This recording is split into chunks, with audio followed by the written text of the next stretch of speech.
भारत में जब भी बात शिक्षा, रोजगार या फिर आरक्षण की बात होती है तो सब घुमा फिरा कर जो सारी बातें हैं वो एक बात पर टिक जाती है और वो है मेरिट। कहा जाता है कि जो मेहनत करेगा वो आगे बढ़ेगा और जो काबिल है उसे ही चुना जाना चाहिए। और ये बात सुनने में इतनी स्वाभाविक और अच्छी लगती है कि इसमें बहुत सारे लोग सवाल उठा ही नहीं सकते। यहां तक कि वो भी सवाल नहीं उठाते जिनको इसकी ज्यादा जरूरत भी है। वो भी समझते हैं कि जो बात कही जा रही है कि जो योग्य है उसे ही चीजें मिलनी चाहिए, उसे ही आगे बढ़ानी चाहिए।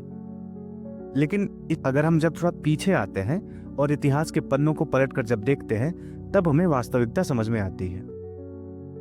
दरअसल ये सवाल जो मेहनत का है वो दरअसल मेहनत का सवाल कभी भी नहीं था।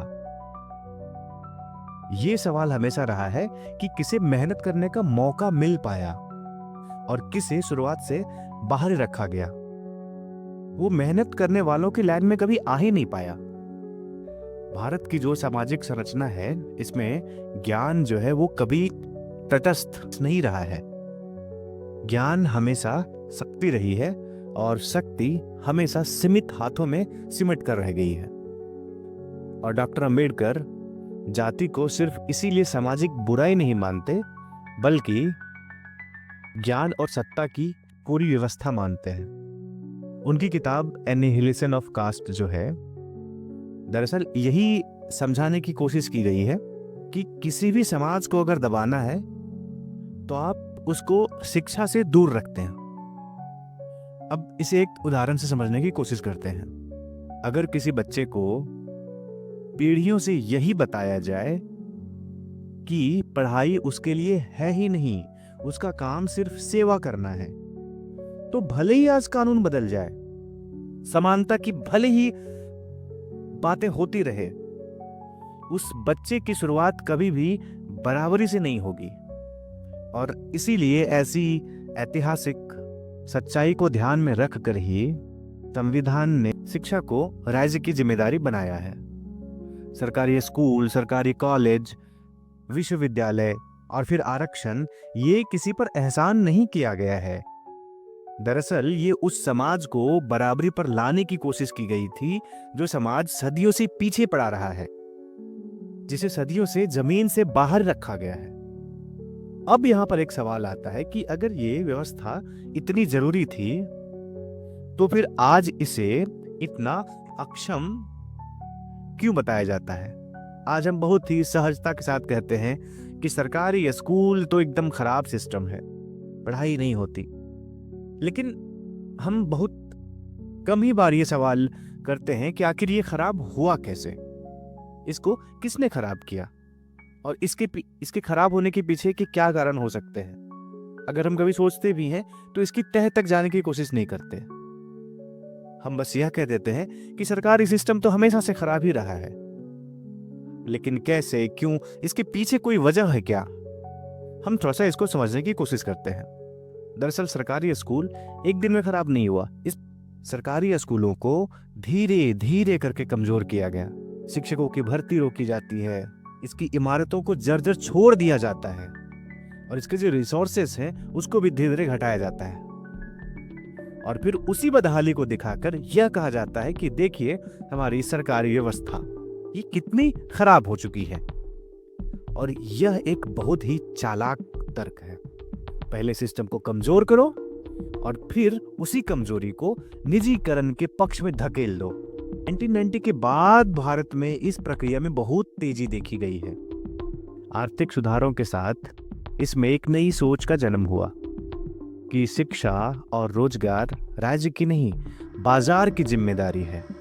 क्रिस्टोफर जाफ्रे लॉट अपनी किताब इंडिया साइलेंट रिवॉल्यूशन में इस बदलाव को बहुत ही साफ शब्दों में समझाने की कोशिश करते हैं कि जब लोकतंत्र के जरिए हाशिए के समाज संस्थानों में हिस्सेदारी बढ़ाने लगते हैं तो प्रभुत्वशाली वर्ग लोकतंत्र से नहीं, संस्थाओं से बचने लगता है। भारत में यह बचाव निजीकरण के रूप में सामने आया है। सरकारी नौकरियां कम होने लगी, अस्थायी पद घटने लगे और निजी क्षेत्र को मेरिट का नया ठेकेदार बना दिया गया। लेकिन कहानी यहाँ भी खत्म नहीं होती है। ये जो थोड़ी बहुत सरकारी नौकरियां बची, इसे भर्ती के तरीके को भी बदल दिया गया। लिखित परीक्षा, जहां मेहनत, समय और तैयारी सब कुछ तय करती थी, और उसके बाद इंटरव्यू को निर्णायक बना दिया गया। अब सवाल उठता है कि ये इंटरव्यू किस चीज का टेस्ट होता है, ये क्या परखता है? क्या ये सिर्फ ज्ञान परखता है या और भी कुछ? यहीं पेरे बोर्दियो की बात प्रासंगिक होती हमें दिख रही होती है। वो अपनी किताब डिस्टिंक्शन में समझाने की कोशिश करते हैं कि सोसाइटी में सिर्फ आर्थिक पूंजी नहीं होती है, एक होती है सांस्कृतिक पूंजी। सांस्कृतिक पूंजी क्या होती है? इसमें भाषा को बोलने का ढंग, आत्मविश्वास, हाव भाव, यह सब व्यक्तिगत गुण नहीं होते हैं। ये घर से आते हैं, परिवेश से आते हैं, ये आदमी के समाज से आता है। वो कैसे लोगों के बीच रह रहा है, उसके घर में कैसी बातचीत हो रही होती है, उसके दोस्त कैसे होते हैं, वो किसके साथ उठता बैठता है। अब जरा सा सोचिए, एक बच्चा जो सरकारी स्कूल में पढ़ रहा है बचपन से, उसके घर में कोई अंग्रेजी नहीं बोल पाता, जो पहली बार किसी बड़े कमरे में इंटरव्यू देने के लिए गया है, और दूसरी तरफ वह बच्चा है जो शुरू से ही निजी विद्यालय में पढ़ा, अंग्रेजी का माहौल रहा, उसके माता पिता घर में अंग्रेजी बोलते थे, जिसके माता पिता उसी भाषा और माहौल के अभ्यस्त हैं। कागज पर दोनों बराबर हो सकते हैं, अंदर दोनों कभी बराबर नहीं हो सकते। और यहीं से इनइक्वालिटी बिना कोई नियम को ब्रेक किए काम करने लगती है। आज अंगूठा को काटा नहीं जाता, बस कह दिया जाता है कि आप फिट नहीं बैठते, और यह हिंसा दिखाई नहीं देती, लेकिन इसका असर पूरी जिंदगी पर पड़ता है। और जब शिक्षा महंगी हो जाए, नौकरी अस्थायी हो जाए और सिलेक्शन अपारदर्शी हो जाए, तो समाज में बेचैनी बढ़ती है। इसी बेचैनी को अगर सवालों में बदल दिया जाता है तो हमारा सिस्टम असहज हो जाता है, और इसीलिए ध्यान मोड़ दिया जाता है। अमर्त्य सेन अपनी किताब आइडेंटिटी एंड वायलेंस में इस खतरे की चेतावनी देते हैं। वे कहते हैं, जब इंसान को सिर्फ एक पहचान में बांध दिया जाता है तो वह अपने बाकी सवाल भूलने लगता है। आज शिक्षा का सवाल धर्म के शोर में दबाया जाता है, रोजगार का सवाल भावनाओं के नारों में खो जाता है, दलित और पिछड़े को कहा जाता है कि तुम हिंदू हो और यही तुम्हारी सबसे बड़ी पहचान है, और साथ में 5 किलो अनाज। लेकिन हमारा इतिहास बताता है 5 किलो अनाज आदमी का भूख तो मिटा सकता है, लेकिन उसका भविष्य नहीं बना सकता। उसको भविष्य बनाने के लिए उसको पढ़ना पड़ेगा।